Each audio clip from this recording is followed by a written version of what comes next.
자, 오늘 말씀의 첫 번째는 아이들은 축복의 첫 출발입니다 라는 제목으로 말씀이 시작이 됩니다. 천재, 하늘이 내리신 인재. 아멘. 네, 우리 아이 이 세상에서 가장 귀한 아이잖아요.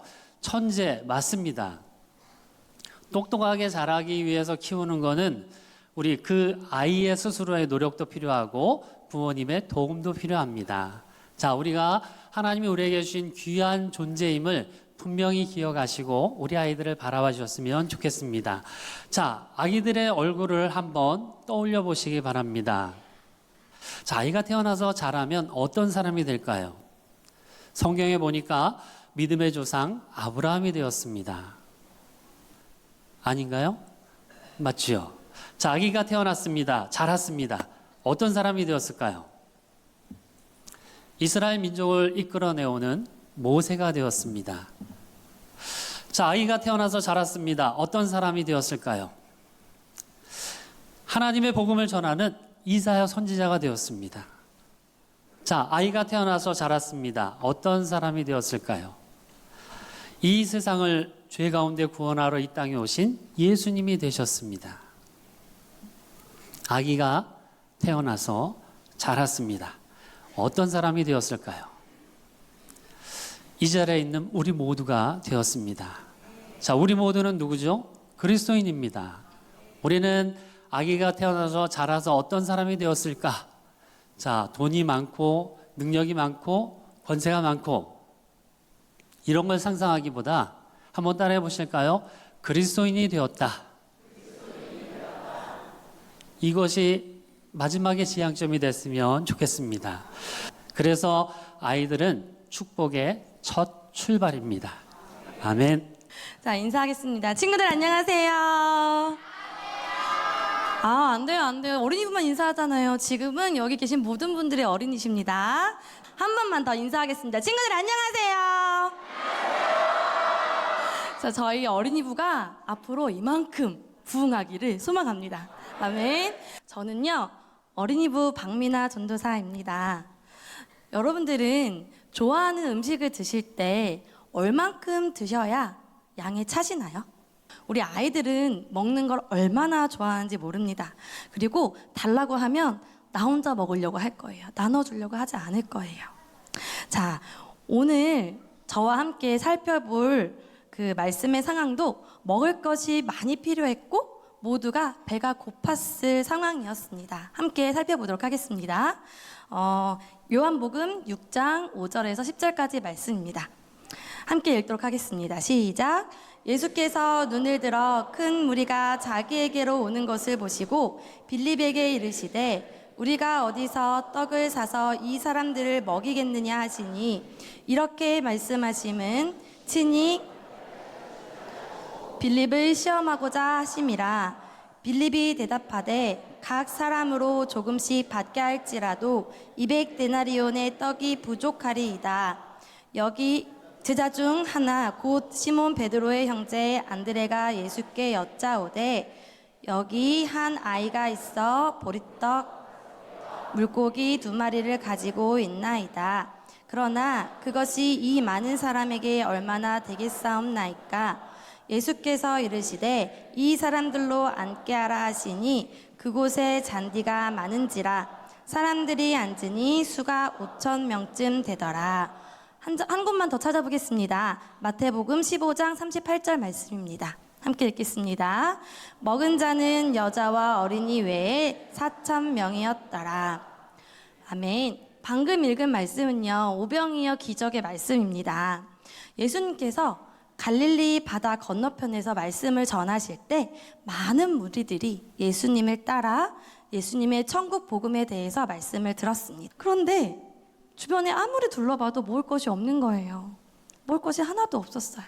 그래서 예수님께서 제자들에게 불러서 저 사람들에게 무언가를 먹여야겠으니 먹을 것은 좀 찾아오너라 라고 말씀하십니다. 그래서 제자들이요, 그 먹을 것을 구하려고 이리 뛰고 저리 뛰고 팩방으로 알아봤지만 구할 수 있는 것은 한 어린 아이가 가지고 온 도시락 하나뿐이었습니다.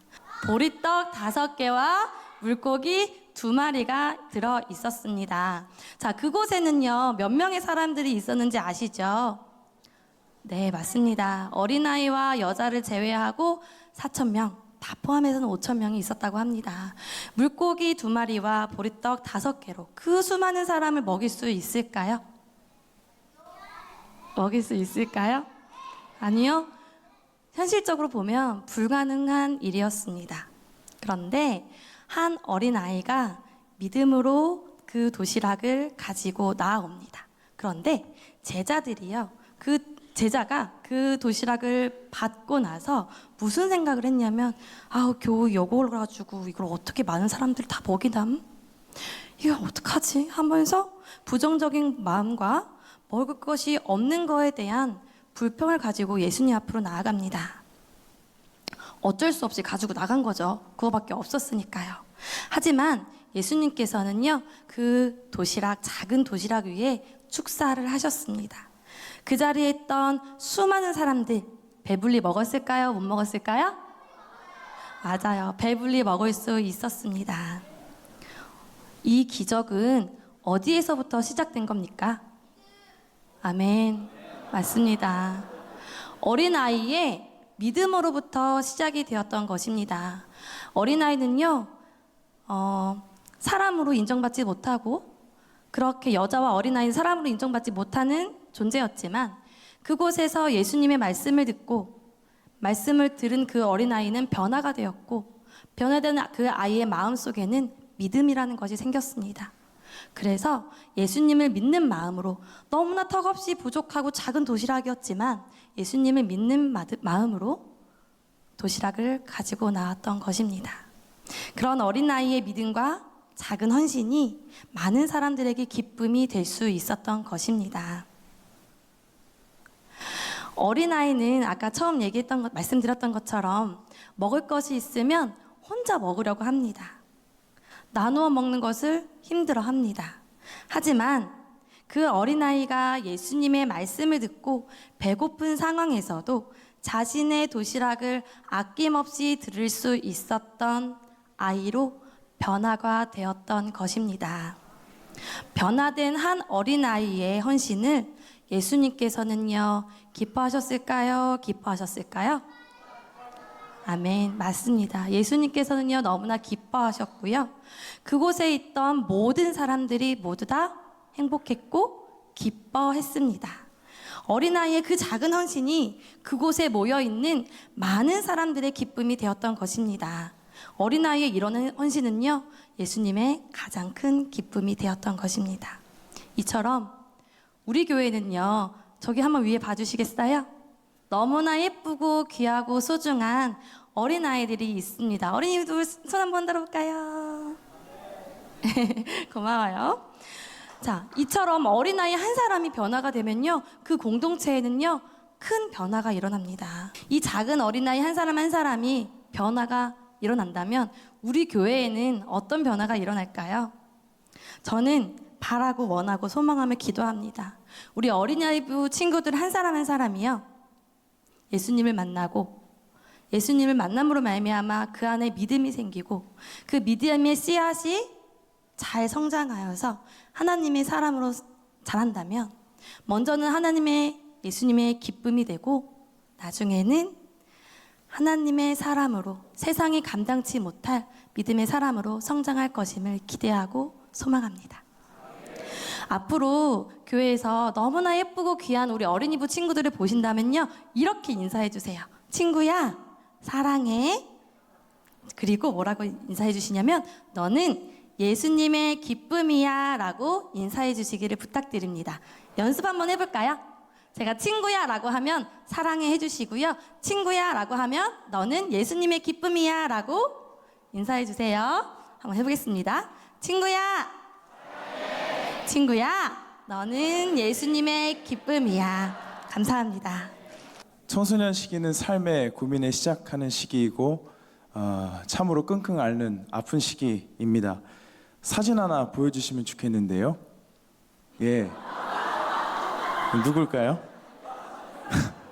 예, 저입니다. 1980년대가 아닙니다. 저는 92년생이고요. 15살 때입니다.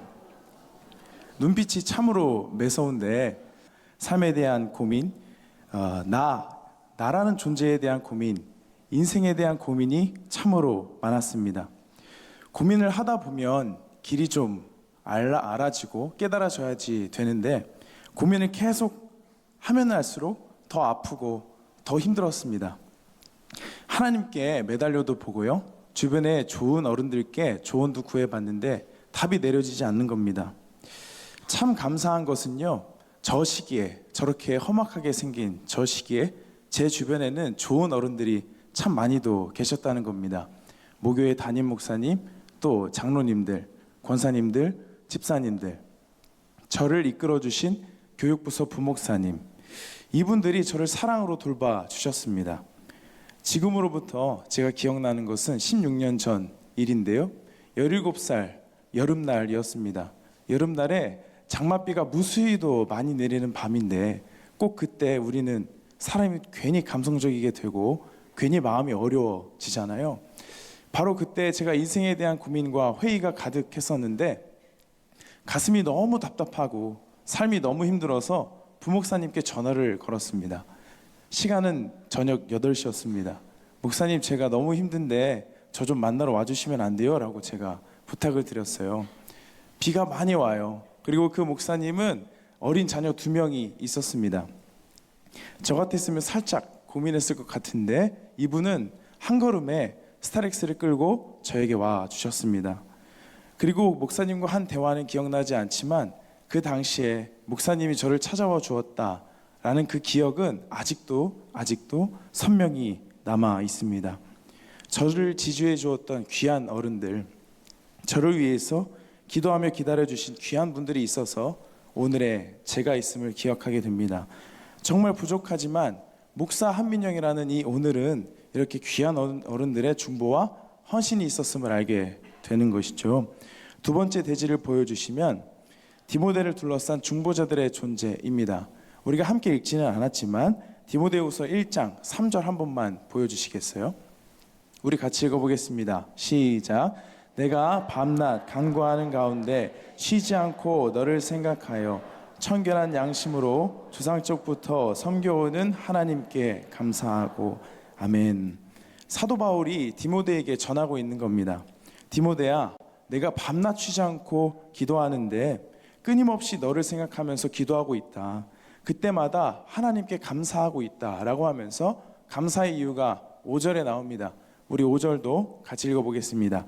시작. 이는 내 속에 거짓이 없는 믿음이 있음을 생각함이라. 내 외조모 로이스와 내 어머니 유니게 속에 있더니 내 속에도 있는 줄을 확신하노라. 아멘. 사도 바울이 왜 감사했냐 하면 디모데 안에 있는 거짓 없는 믿음 때문이었습니다.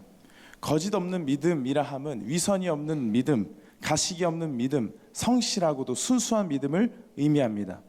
디모데 안에 이러한 믿음이 있었기 때문에 사도 바울은 디모데를 위해서 기도할 때마다 감사했던 것입니다.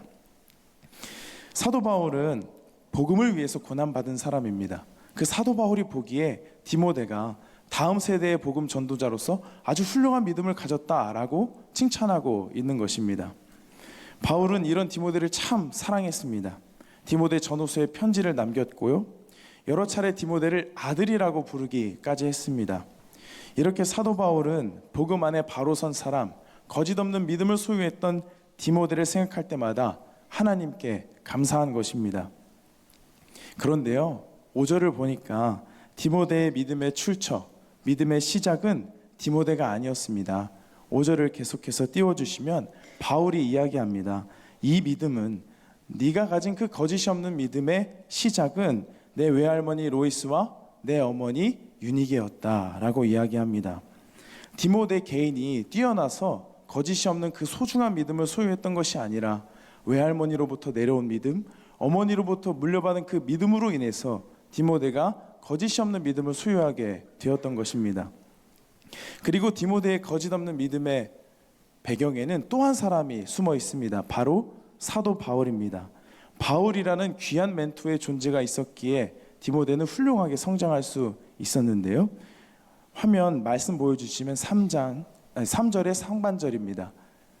내가 밤낮 간구하는 가운데 쉬지 않고 너를 생각한다. 그 다음에 4절 좀 보여주시면 내 눈물을 생각하여 너 보기를 원한다. 그러니까 계속해서 바울은 쉬지 않고 기도할 때마다 디모데를 생각하면서 기도했던 것이었고 디모데가 흘린 눈물을 기억하면서 그를 보고자 했었습니다. 디모데에게 꼭 필요한 조언을 편지를 통해서 남기기도 합니다. 결론입니다. 한빛의 어른들은 청소년들의 든든한 지원자이자 소중한 중보자이십니다. 우리 같이 한번 읽어보면 좋겠습니다. 시작. 한빛의 어른들은 청소년들의 든든한 지원자, 소중한 중보자이십니다. 아멘. 담임 목사님께서 자주 하시는 말씀이 있죠. 청소년들은 인생을 한 번에 뒤집어 버립니다. 한 번에 바꿔 버립니다 라는 이야기 자주 하십니다. 정말 그 말이 맞습니다. 저도 청소년 시절에 주님을 만나 인생을 뒤바꾸고 여기까지 달려오게 되었습니다. 이 마음을 먹게 되기까지 주변에 귀한 어른들의 중보와 헌신이 있었음을 기억하게 됩니다. 디모데를 보아도 알 수 있습니다. 디모데가 소유한 거짓없는 믿음은 디모데가 잘나서가 아니라 외할머니와 어머니의 믿음, 소중한 멘토 사도 바울의 든든한 협력이 있었기 때문에 디모데가 거짓이 없는 믿음을 소유할 수 있게 된 것입니다. 지금 부모님과 함께 앉아 있는 청소년들이 있고 저 위에 앉아 있는 청소년들이 있습니다.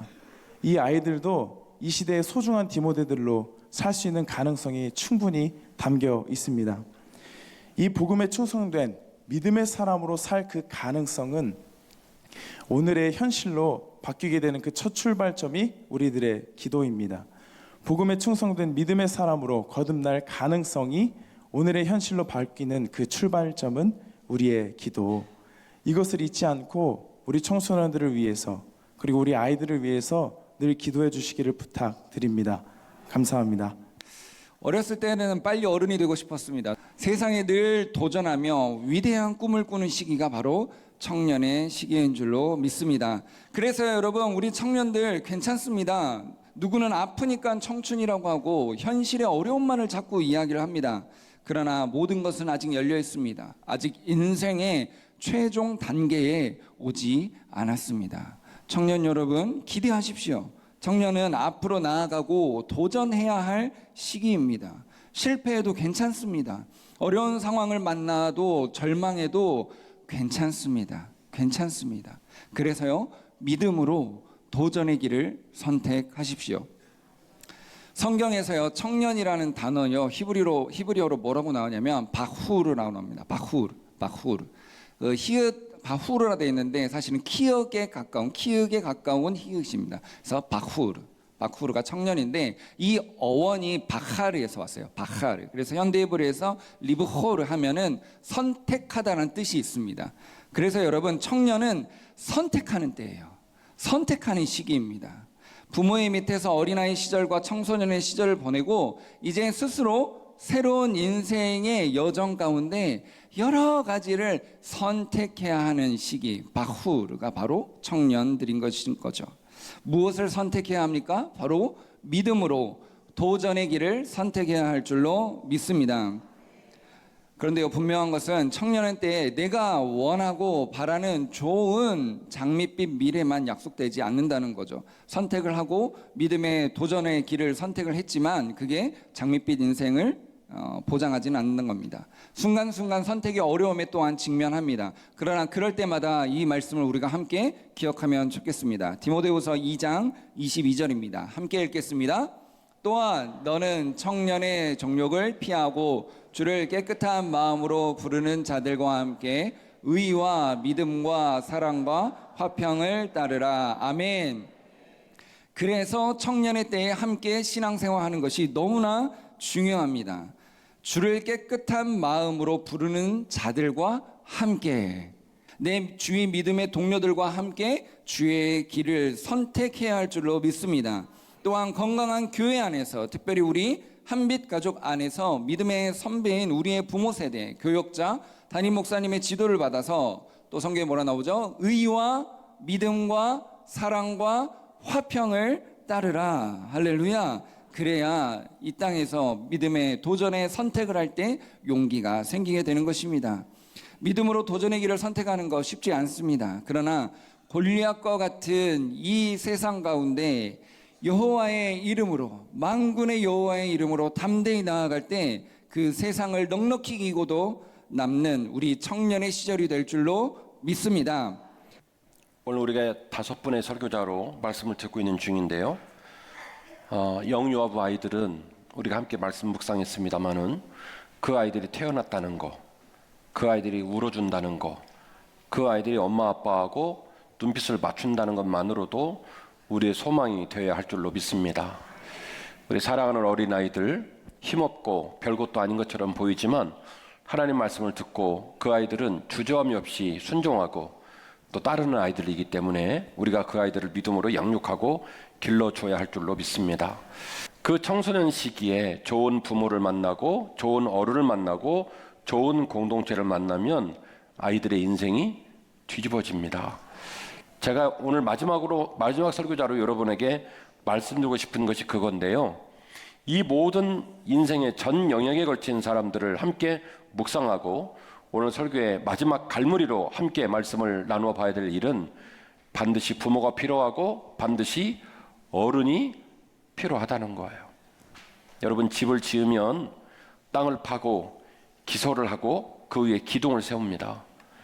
기둥을 세우고 나면요, 나중에 건물을 짓는 과정에 창문이 깨지기도 하고 문이 잘못 붙어서 다시 문을 갈아 끼우기도 하고 여러 가지 복잡한 일들이 생겨도 그 건물 무너지지 않아요. 왜냐면요, 기둥이 버티고 있기 때문에. 어른들은 그런 기둥 역할을 해줘야 됩니다. 믿음의 선배로 좋은 등어리를 보여주고 그리고 좋은 부모요, 좋은 어른들로서 우리 아이들이 무르익어 갈 수 있도록, 우리 아이들이 돌봄으로 자랄 수 있도록, 우리 아이들이 인생을 뒤집을 수 있도록, 우리 아이들이 인생을 도전하고 결정했다가 쓰러지고 넘어져도 다시 일어설 수 있도록 그들에게 용기를 줄 수 있는 좋은 부모, 좋은 어른들이 되어야 할 줄로 믿습니다. 여러분, 꿈은요, 우리가 순간에 결단을 해요. 우리가 오늘 말씀을 들으면서도 우리 아이들, 우리 어른들, 이 시간 우리 모두가 꿈을 가질 수 있어요. 그 꿈이 우리를 설레게 해요. 그 꿈은 순간적으로 우리에게 다가와요. 그러나 그 꿈이 열매를 맺고 그 꿈이 성취되려면 반드시 인내의 시간의 총량이 필요해요. 반드시 역사라는 총량을, 대가를 치루어야 결과가 나옵니다. 즉, 우리의 영유아 아이들, 어린이부, 청소년부, 청년들에게는 뭐가 필요하냐면 시간이 필요하다는 거예요.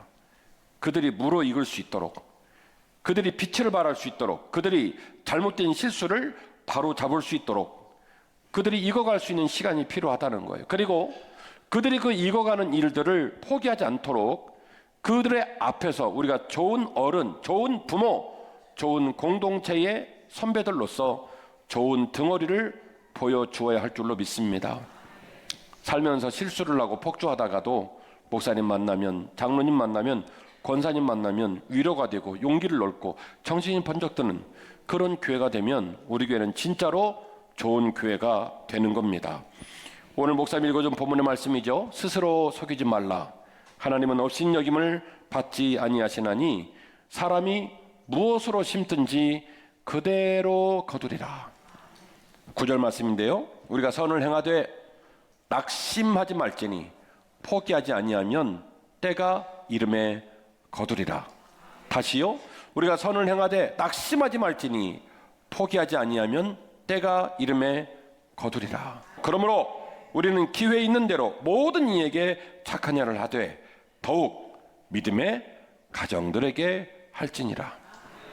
말씀을 듣고 나라를 세우고 선교사로 헌신하는 것도 중요하지만 당장에 오늘 집에 가서 우리 배우자에게, 우리 아들과 딸에게, 그리고 우리 교회에서 서로에게 그렇게 귀하게 섬기고 이끌어주고 또 길러낼 수 있는 좋은 한빛교회가 되실 때에 우리 교회가 한빛교회, 한빛가족이 되게 될 줄로 믿습니다.